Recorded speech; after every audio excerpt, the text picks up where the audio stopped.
하나님 말씀 함께 보겠습니다. 빌립보서 2장 5절에서 11절 말씀 보겠습니다. 빌립보서 2장 5절에서 11절 말씀,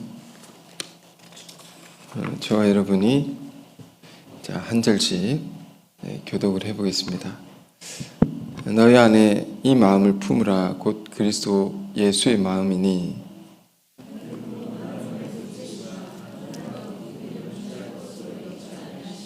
오히려 자기를 비워 종의 형체를 가지사 사람들과 같이 되셨고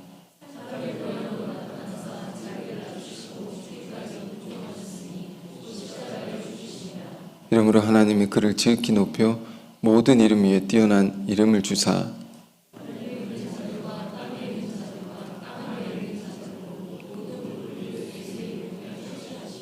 모든 입으로 예수 그리스도를 주라 시인하여 하나님 아버지께 영광을 돌리게 하셨느니라. 아멘. 오늘 말씀의 제목은 5절 앞부분에 있습니다. 너희 안에 이 마음을 품으라.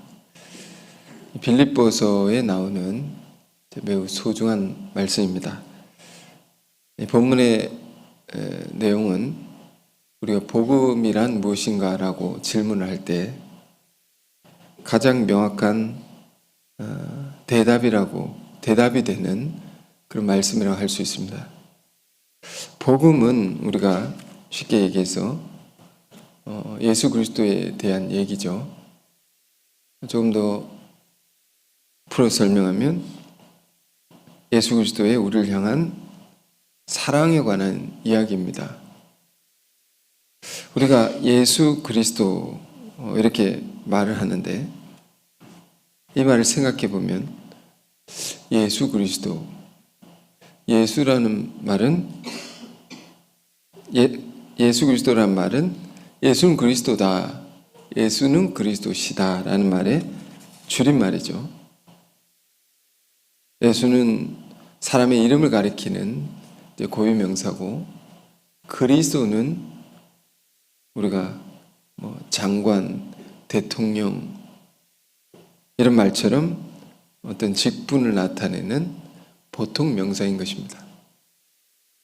그러니까 예수는 그리스도시다.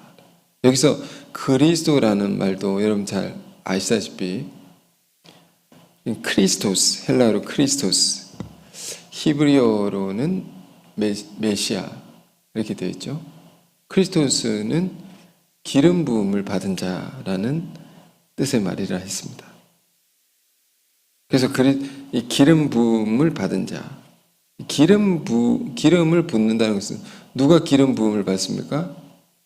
옛날에 보면 제사장으로 세워질 때 기름 부음을 받죠. 백성을 대표하는 제사장을 세울 때, 혹은 왕을 세울 때 왕을 이렇게 옹립하지 않습니까? 이 추대한다는 말. 왕을 세울 때 머리에 기름을 부었습니다. 그러니까 예수 그리스도라는 말은 예수는 나의 왕이십니다. 이런 말이죠. 특히나 원래 유대인들, 하나님 선택받은 백성들에게 있어서 그리스도, 메시아라는 말은 구원자라는 의미가 담겨 있습니다. 유대인들은 어떤 약속이 있었습니다. 하나님께서 이 땅에 고통받는 자기 백성들, 그 백성들을 고통으로부터 해방시켜 주시고 구원해 주시고 그 백성들에게 큰 은혜를 베푸실, 새로운 세상을 열어주실 구원자를 보내준다라는 약속이 유대인들 안에 있었죠. 그러니까 예수 그리스도시라는 말은 예수는 우리의 구원자이시다. 예수는 하나님이 우리를 구원하기 위해 이 땅에 보내신 하나님의 아들이시다 라는 뜻이 담겨 있는 것입니다. 우리는 늘 기도할 때 예수 그리스도 이름으로 기도했습니다. 아멘 이렇게 기도하죠. 이렇게 기도를 마칩니다. 우리가 이렇게 기도를 마치는 것은 우리들의 신앙의 고백인 것입니다. 예수님은 나의 왕이십니다. 예수는 나의 구원자이십니다. 이 고백을 한 사람들의 모임이 오늘날의 이 교회인 것입니다. 교회는 이 고백한 사람들의 모임입니다. 그런데 궁금한 것은 이런 고백이 어떻게 해서 나오게 되었는가? 예수를 만난 사람들이 그분이 사신 삶을 보고 인격을 보고 이런 말이 자기 안에서 터져 나온 것이죠.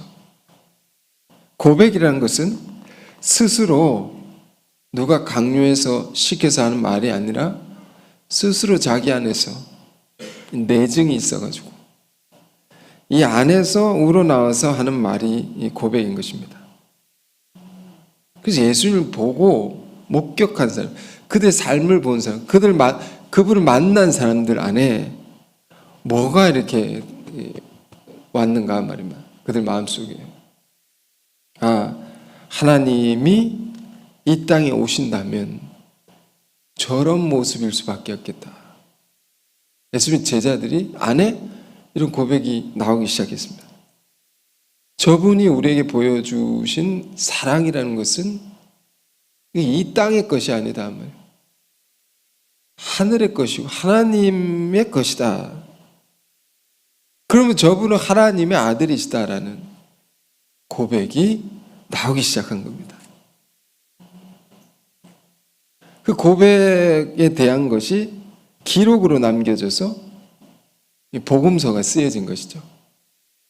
그 마태복음, 마가복음, 누가복음, 요한복음.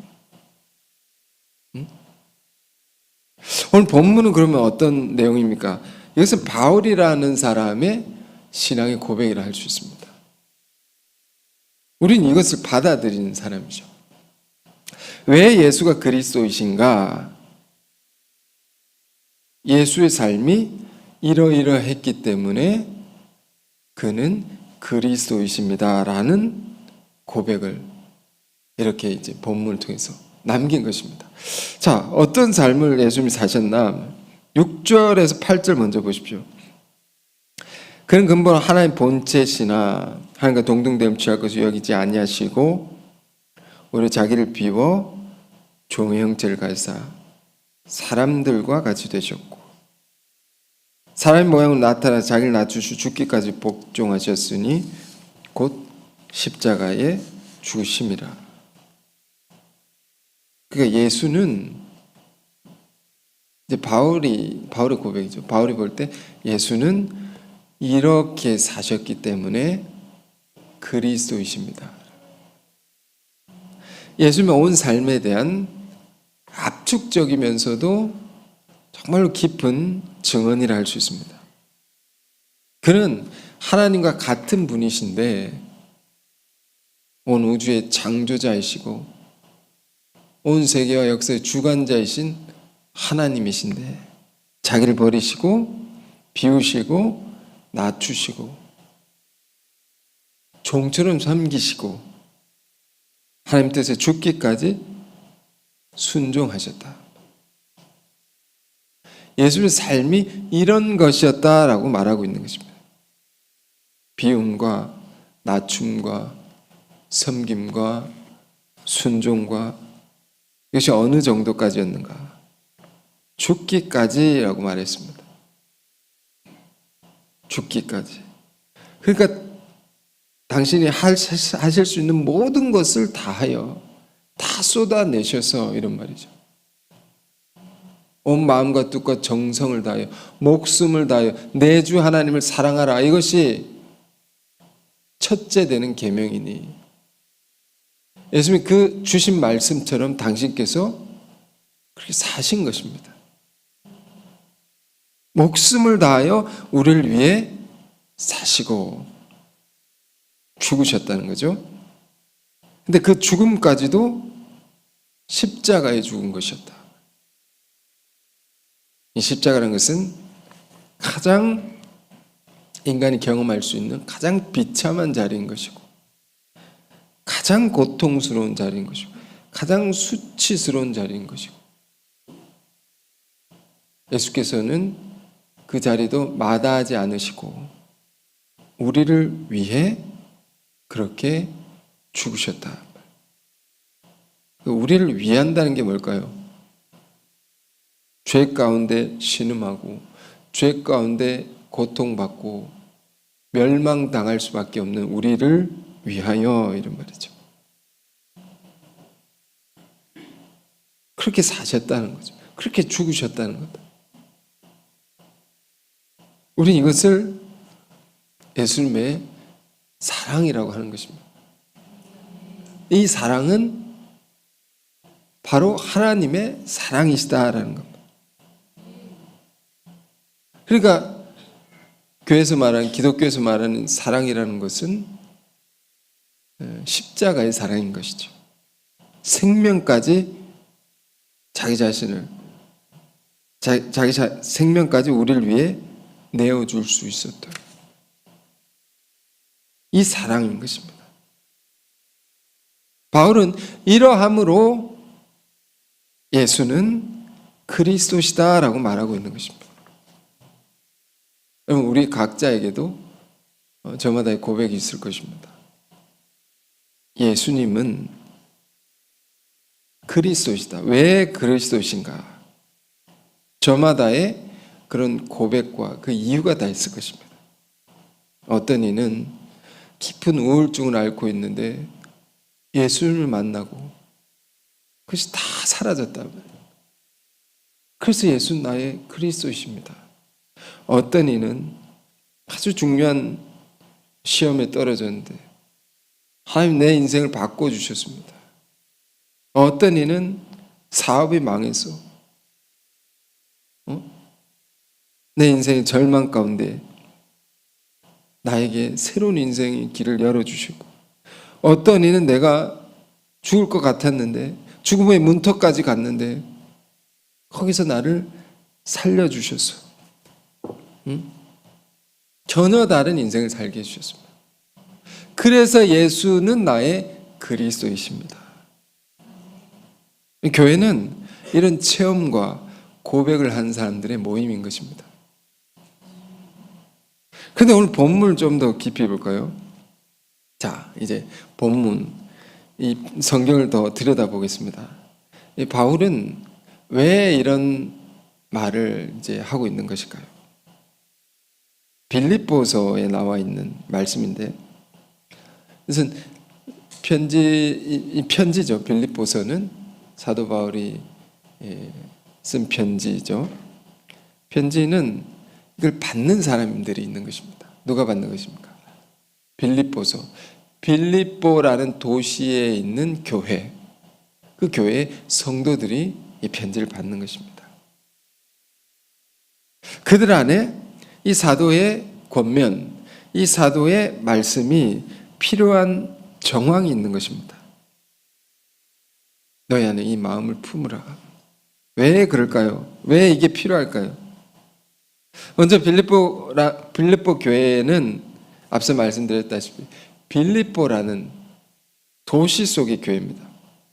이 빌립보라는 도시는 원래 이제 마케도니아, 그리스, 헬라, 그리스의 영역이었는데 로마와 전쟁을 해서 로마가 빼앗은 도시입니다. 뭘로 빼앗았겠습니까? 힘으로 빼앗았죠. 칼과 창으로, 무력으로 빼앗은 것이죠. 그러니까 거대 제국 로마의 왕, 로마의 황제의 다스림 아래 있는 그런 도시입니다. 그런 화려하고 힘을 자랑하고 이 강대한 문화 속에 있는 도시, 그 도시 속의 교회, 그 교회 안의 성도들이 이 편지를 받는 것이다 말이에요. 여러분, 우리가 예수를 믿는다는 것은 참으로 세상의 문화와 다른 문화 속에 살아가는 것을 의미합니다. 세상의 가치관과 전혀 다른 가치관으로 살아가는 것을 의미합니다. 오늘 본문에 바울은 그것을 강조하고 있는데요. 너희 안에 이 마음을 품으라. 로마 황제의 마음이 아닙니다. 지배하고 다스리고 빼앗는,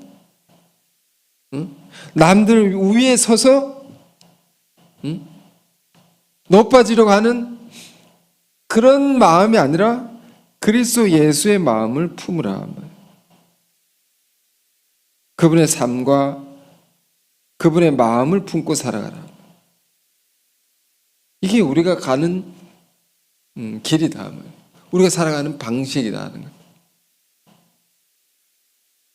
우리가 예수님이 살아가는 방식을 보면 우리 산상수훈을 통해서도 공부했지만 늘 손해보는 것 같고 늘 지는 것 같고 늘 잃어버린 것 같아 보이지만 그러나 그렇지 않다 하는 거예요. 우리 여러분 잘 아시다시피 이 로마 제국이라는 것은 이 로마 제국이 기독교가 국교로 공인이 되는 때가 있었습니다. 그래서 온 그 거대한 제국의 사람들이 다 그리스도를 믿게 됩니다. 근데 그 당시에 그리스도인들의 수는 그 나라에 3% 되지 않았습니다. 그 소수의 박해받고 멸시받던 사람들이 가졌던 신앙이, 가졌던 종교가 온 제국을 변화시켜낸 것입니다. 그것이 제국의 엄청난 힘을 이긴 것입니다. 그 그리스도 안에 있는 그 저력이란 게 뭐냐? 제국을 이긴 그 힘이란 게 뭐냐?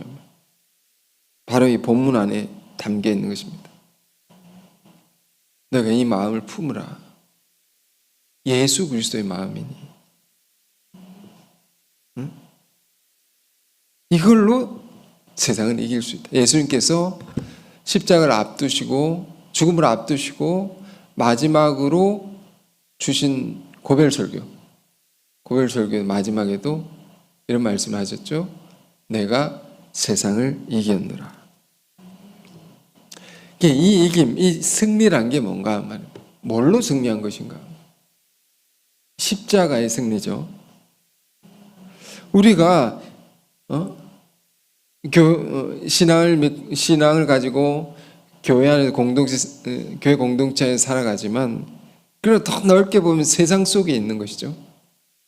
그 세상을 살아갈 때 승리할 수 있는 유일한 길도 이 십자가의 길밖에 없다는 것입니다.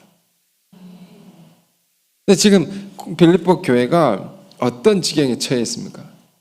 로마 제국의 문화, 그 세상의 문화에 영향을 받아서 교회가 처음에 그 마음을 잃어버리고, 처음에 그 마음이란 게 뭡니까? 빌립보 교회가 시작할 때 루디아라 하는 여인이 성령을 받아가지고 자기 소유를 비워서 교회를 세웠죠.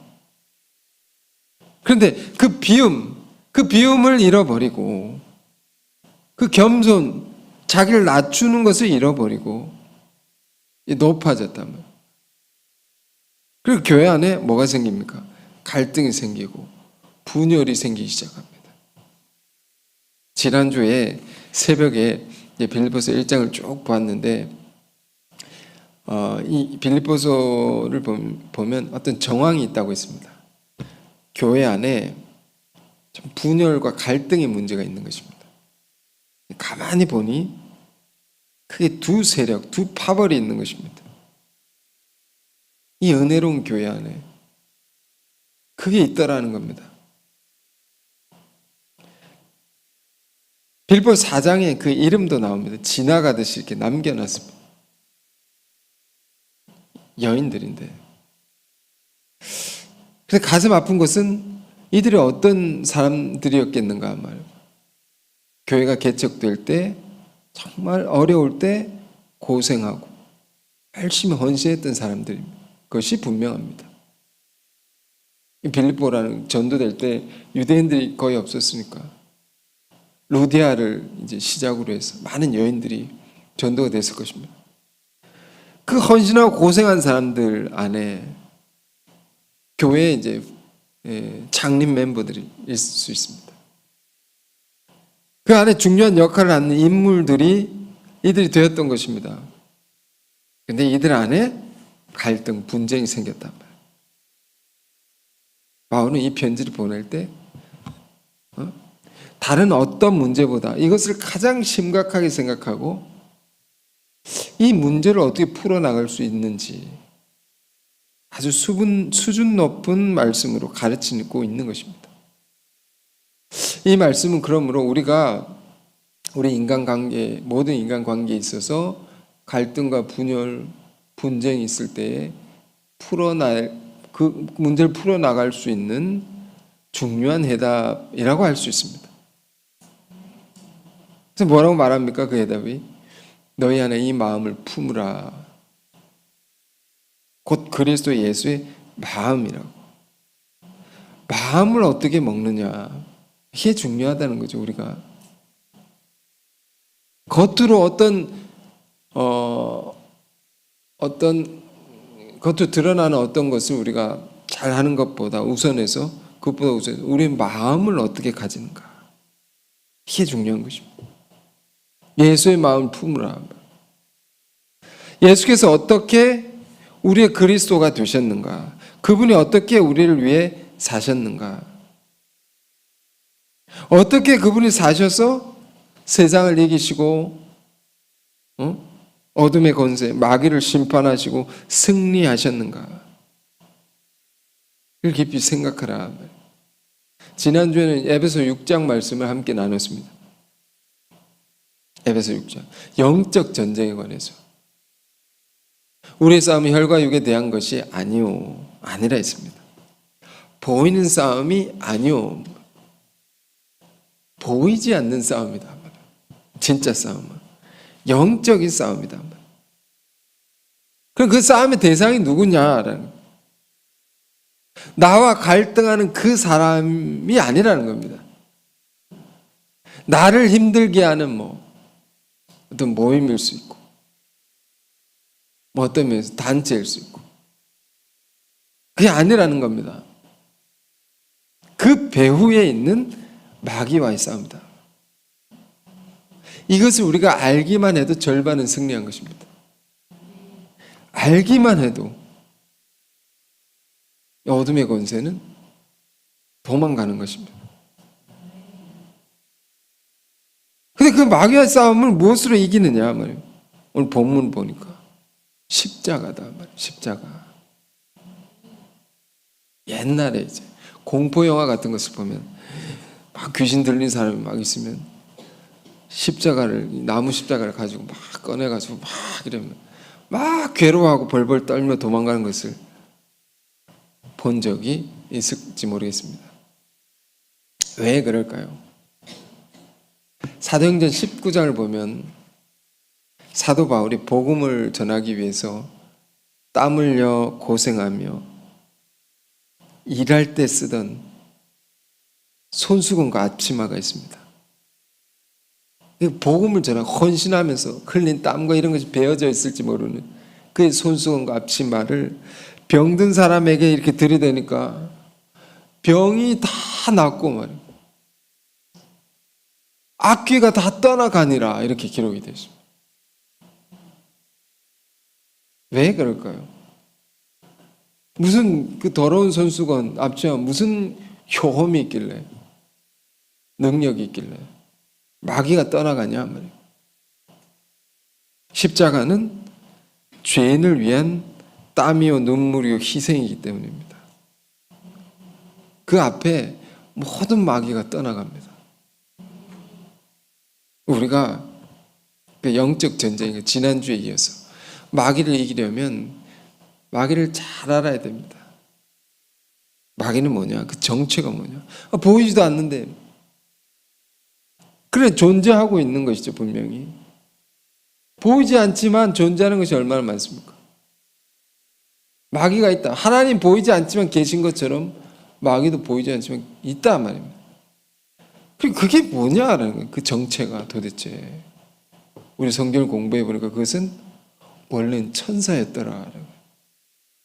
천사였습니다. 하나님이 지으신 너무도 아름다운 존재였습니다. 그런데 그 천사들 중에 문제가 생긴 천사들이 나오게 됐습니다. 베드로 사도는 그들을 범죄한 천사라고 말했습니다. 그러니까 마귀는요, 천사가 죄를 짓고 변질이 된 것입니다. 계시록 12장에도 보면 이들은 하늘나라에서 쫓겨난 자들입니다. 범죄해서 쫓겨났단 말이에요. 그 범죄의 내용이 뭐냐 말이에요. 자, 우리는 이런 걸 굉장히 이제 열심히 공부해 왔기 때문에 잘 알죠. 이사야 14장에 나옵니다. 지혜 천사장, 천사의 리더입니다. 리더. 루시퍼가 있었는데 그가 자기 자리를 지키지 아니하고 떠나버립니다. 자기 자리를, 자기 지위가 있는데 그것을 벗어나면 어떻게 합니까? 내가 하나님과 비기리라. 내가 하나님과 같아지리라. 하나님께 지음받은 존재가 하나님과 같아지려고 했습니다. 이걸 뭐라고 합니까? 한 단어로 교만이라고 하죠. 그러니까 마귀의 정체는 교만의 영이구나. 그러니까 우리의 싸움이 혈과 육에 대한 것이 아니요 무엇과의 싸움입니까? 따지고 보면 이 교만의 영과 늘 싸우는 것입니다. 이것이 우리 속에 하나님 믿는 자들에게도 교묘하게 이렇게 스며 들어가 있습니다. 숨어 들어가 있습니다. 마귀는 교묘하거든요. 사람이 그래, 열매를 보아 나무를 알지니 겉으로 드러나는 것을 보면 그 정체를 알 수 있습니다. 사람이 교만하면 불순종합니다. 교만하면 하나님 말씀의 법들을 함부로 깹니다. 교만하면 남을 멸시합니다. 교만하면 갈등하고 분쟁합니다. 교만하면 연합하지 않고 자꾸 혼자 있으려고 하고 분리되려고 합니다. 교만하면 힘으로 지배하려고 하고 다른 이의 것을 빼앗아 가려고 하고. 그러니까 로마의 문화, 세상의 문화가 이러한 것입니다. 세상을 마귀가 다 사로잡고 있는 것이죠. 이걸 뭘로 이길 수 있느냐? 그리스도인들이. 우리 영적 싸움의 가장 강력한 무기를 바울은 지금 전하고 있는 것입니다. 예수께서 이기신 그 이김으로. 예수님이 세상을 무엇으로 이기셨습니까? 지금 로마 제국 아래 황제 지배 아래 있는 도시입니다. 지금 빌립보 교회는. 그 도시 속에 있는 교회가 무엇으로 이 세상을 이기냐? 이 교회 안에 갈등, 분열 무엇으로 치유되고 하나 되게 할 수 있느냐? 오늘 본문입니다. 너희 안에 이 마음을 품으라. 곧 그리스도 예수의 마음이니. 다시 말씀드립니다. 마음을 품는 게 어떤 마음을 품느냐? 여기 달려 있는 것입니다. 영어 번역은 마인드, 마음이라는 것도 있고 attitude, 자세라는 번역도 있습니다. 그리스도 예수의 마음을 가지라. 그리스도 예수의 자세를 가지라. 예수님은 어떤 마음을 가지고 어떤 자세를 가지고 이 땅의 삶을 사셨는가? 다시 읽습니다. 6절, 7절. 그는 근본 하나님의 본체이시나 하나님과 동등됨을 취할 것 여기지 아니하시고 오히려 자기를 비워 종의 형체를 가지사 사람들과 되셨다. 하나님과 같은 분. 예수님 뭘 의미합니까? 모든 것을 하실 수 있고 모든 걸 가지고 계신 분이시다. 근데 그것을 다 비우셨다. 다 포기하셨다. 그리고 종과 같이 되셨다. 종이는 섬기는 자죠. 하나님의 아들이, 하나님과 같은 분이. 우리가 성탄절에 늘 묵상하는 것이 뭡니까? 말구유 예수를 묵상합니다. 온 인류를 구원할 구원자가 어떻게 오셨나? 왕 중의 왕이신 이가 어떻게 오셨냐? 말구유라고 했습니다. 말구유라는 것은 말의 밥통이다 말입니다. 말이 여물을 먹는 그 밥통에 인류의 구원자가 놓여지셨다. 복음서의 시작이 그렇죠. 이 충격적인 기사를 보면서 우리는 무엇을 깨닫습니까? 우리 안에 있는 모든 교만이, 모든 이기심이, 모든 강함을 자랑하는 것들이 다 심판을 받는 것입니다. 2장을 보면, 마태복음 2장을 보면 예수님 하셨을 때 교만한 왕과 온 지도자들이 예수님의 탄생 소식을 듣고 안절부절하지 못하고 막 소동이 일어납니다. 겸손의 왕이 오심으로 교만한 모든 것들은 이미 심판이 일어난 것입니다. 그 교만의 극치가 뭡니까? 세상의 왕입니다. 임금입니다. 제일 높은 사람 아닙니까? 이들이 심판을 받았단 말입니다. 그 심판을 알림으로 복음서가 시작이 됩니다. 예수님의 이야기가 시작이 됩니다. 이 심판은 뭘로 심판이 됐느냐? 사실 예수님의 온 삶을 보면 오실 때부터 정말 비참했습니다. 눈물 나는 이야기이고 서러운 삶을 사셨다.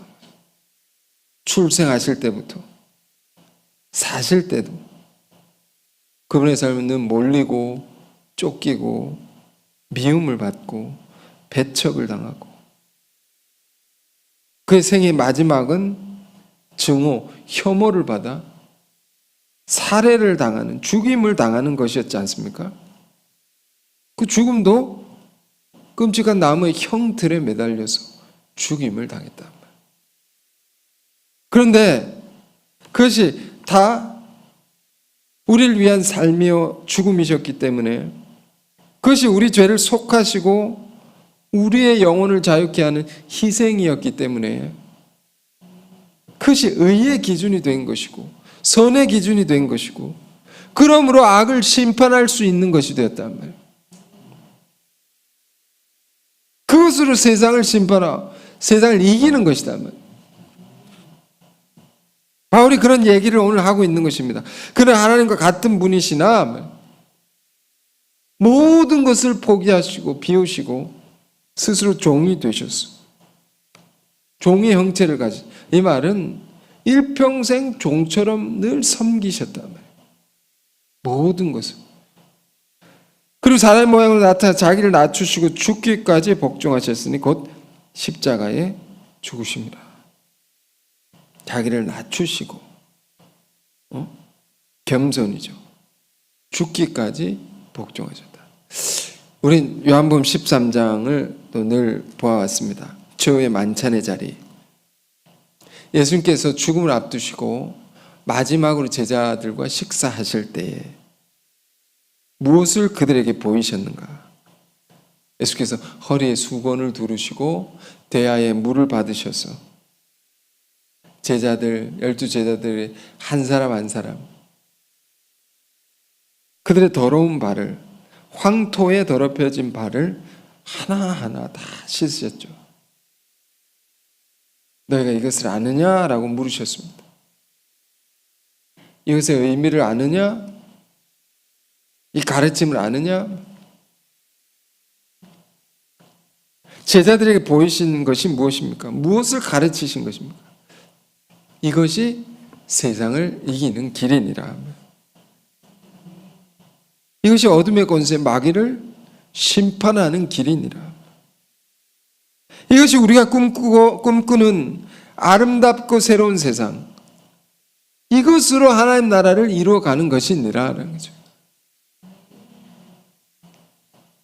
예수님 그리고 이후에 붙잡히셔서 골고다에 오르시고 십자가에 달려 죽으시죠. 그 마지막 순간에 말씀하셨습니다. 다 이루었다. 무엇을 다 이루셨습니까? 하나님의 아들이 우리를 위해 이 땅 가운데 오셔서 8절에 죽기까지 우리를 향한 모든 사랑을 보이셨다. 죽기까지 모든 걸 비우시고 모든 걸 다하여 섬기시고 죽기까지 순종하셨다. 이러므로라고 9절에 이러므로 죽기까지 우리를 사랑하심으로 죽음은 죽음으로 끝나지 아니하였습니다. 끝나지 아니하고 대반전이 일어났다. 이러므로 하나님이 그를 질기 높여 모든 이름 위에 뛰어난 이름을 주사. 부활입니다. 이렇게 주께서 죽음으로 죽음의 권세, 마귀의 권세를 다 심판하시고 이기셨다. 반드시 이기게 되어 있습니다. 겸손과 온유함으로 세상의 모든 찌르는 자, 당신을 미워하는 자, 박해하는 자 다 이기셨다. 이기셨다는 게 뭡니까? 그 사랑으로 그들이 찌르는 것, 칼과 창을 녹여내시고 다 변화시켜내시고, 우리가 이기는 것은 변화시켜내는 능력입니다. 모든 이름 위에 뛰어난 이름이 되셔서 하늘에 있는 자들과 땅에 있는 자들과 땅 아래에 있는 자들로 모든 무릎을 예수 이름에 꿇게 하시고 다 그 앞에 굴복되게 됐단 말이에요. 모든 입으로 예수 그리스도를 주라 시인하여 하나님 아버지께 영광을 돌리게 하셨느니라. 그 예수님, 그분의 이름과 그분의 삶과 인격 모든 것들이 만민에게 칭송을 받아 마땅한 가장 높은 하나님의 아들이 되셨다. 그러니까 예수는 예수 그리스도, 예수는 왜 그리스도이시냐? 그분이 낮아지셨기 때문에 높임을 받으셨다. 그러므로 그는 그리스도시다. 그럼 모든 입이 만민이 주를 찬양하게 됐다. 영광을 하나님께 돌리게 하셨느니라. 이 승리입니다. 이 승리. 자, 오늘 이 사도 바울의 참으로 깊고 소중한 말씀 우리가 다시 읽으면서 또 기억하면서 우리가 진실로 예수 그리스도의 마음을 품고 살길 원합니다. 그 자세를 가지고 모든 것을 할 수 있길 바랍니다.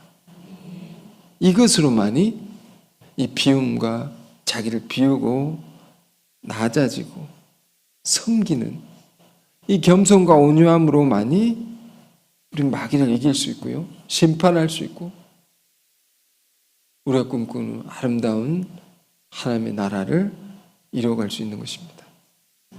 자, 이 말씀 가지고 승리하는 한 주간 되시길 바랍니다. 기도하겠습니다.